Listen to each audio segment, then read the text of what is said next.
بسم اللہ الرحمن الرحیم۔ السلام علیکم ورحمۃ اللہ۔ تمام معزز سامعین و ناظرین کو انفارمیشن پوائنٹ کے پلیٹ فارم پر خوش آمدید۔ سامعین و ناظرین، ہماری آج کی ویڈیو کا عنوان ہے مومن کس طرح کا نہیں ہوتا۔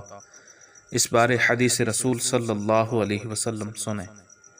سامعین، الجامع الصغیر میں روایت مروی ہے، رسول اللہ صلی اللہ علیہ وسلم نے فرمایا، مومن لعن طعن کرنے والا، فحش گو اور بیہودہ نہیں ہوتا، یعنی مومن لعنت نہیں کرتا، طعنے نہیں دیتا اور بے حیائی والی باتیں اور لغو و فضول باتیں اور گالیاں نہیں بکتا۔